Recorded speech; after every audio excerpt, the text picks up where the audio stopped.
Hey everybody, it's Patrick, Ron, and Mark with the mortgage firm Tampa with this week's Firm Facts. Hey, did you know?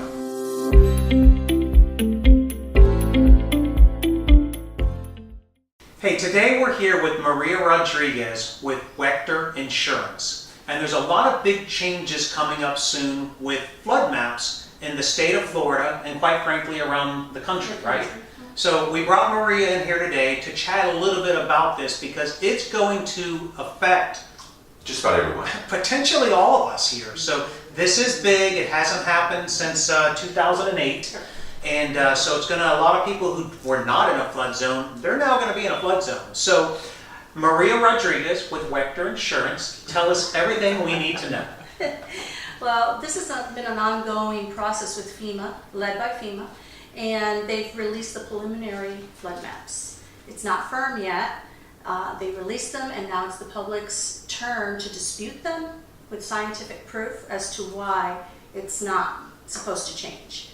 It's going to be a 90-day period, and then in mid-2019, it's submitted to the legal offices, and then they expect the maps to be firm in 2020. But if you act now, you could save money on flood insurance if your zone has changed. FEMA has put out preliminary and current, so any homeowner could call their insurance agent and find out, is my zone changing? Can you talk about the grandfathering you were telling us about that? FEMA is trying to help the community, and they are allowing some grandfathering back into the picture, which is a beautiful thing. I've also read, and I'm getting more information, this was just released very, very recently. They're going to allow assignment of flood policies back into the picture, which is critical. And they have grants as well if you want to elevate your homes, if it qualifies to get elevated. So FEMA is trying to help the community. But it's going to cost the homeowners more if you don't pay attention now. It's critical.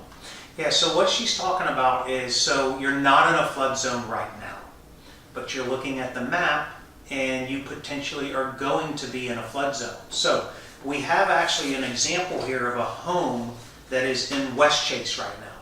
And in West Chase, it is a flood zone X. Well, if all of these changes go through, this home is now going to be in an AE with a 10-foot estimated Base flood elevation. Yes. So that home is now going to need flood insurance. Now, we don't know how much yet, okay? And then you're going to have to do a survey, or you're going to have to figure out the elevation.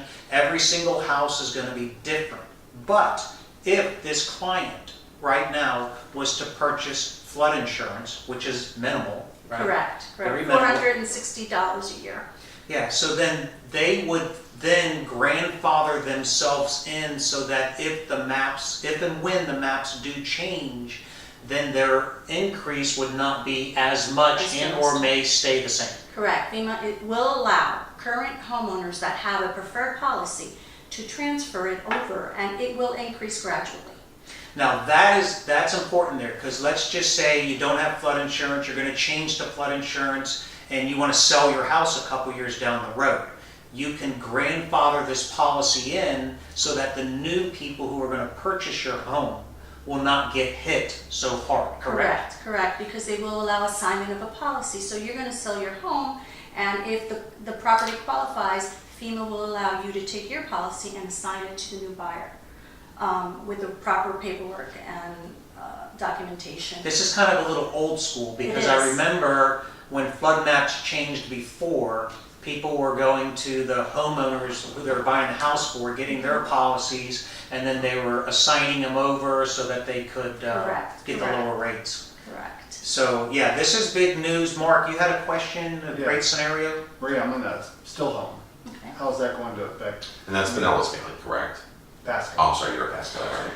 The way still homes are is if it's enclosed, it's going to depend what you use that enclosure for, the square footage of the enclosure at the bottom, and if they're venting. If there is venting 1 square inch per square foot of that enclosure, you could get a new elevation certificate and show FEMA, look, water could flow through. I have smart vents. It's a great little gadget that you could actually install and FEMA allows it because it lets water, they lift up and water flows. So that's an option for still home, and it will help your rate dramatically. So, guys, this is really, really important stuff. Maria is an expert with this, and she's learning more and more and more because things are evolving. It's constantly changing. And she brought this to our attention a few weeks ago, and I really didn't realize how important it was, you know. And then we were chatting the other night, and I'm like, oh my God, you need to come in here right away. Yeah. So we're going to be releasing more and more of this as it comes available. It's probably going to happen, right? Oh, absolutely, Okay, so absolutely. this time it's going to happen. I think last time there was a little bit of a... Oh, it was terrible. It was Yeah. terrible. And if they don't adopt the maps, FEMA could drop our area. They could say, well, we're not going to play. Which is not good. No, exactly. Yeah, we So, want FEMA. right. No, we need it. Yeah, We need, FEMA. and we have private markets that have come in and really helped homeowners, but a lot of lenders don't allow the private markets. It's a catch, and it's not all the zip codes. They're cherry picking, but it's an option too.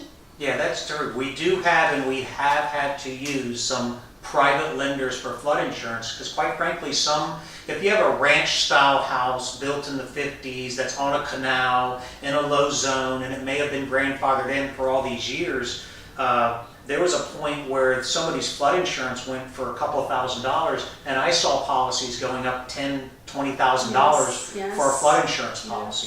yes. So that's where the private market came in, and they were doing private flood insurance Exactly. policies. So I'm sure that'll be around no matter what happens at some point, but not all lenders take private flood policies, which you're right. We do take some with certain companies, Correct. but not all companies we will allow that for. So we're going to keep you guys updated on what's going to be happening.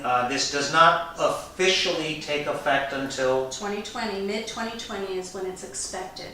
yeah. So it's the government, so it could change. be delayed Stay sooner or tuned later. for more. Yeah, stay tuned for more. So Maria, thank you so much for coming in here today and explaining. My pleasure. The word Maria's is wonderful, and we really do appreciate it. We're going to have her in again to give us some updates coming up soon, okay? Thank you. Thank you. That's this week's Firm Facts. Hey, did you know?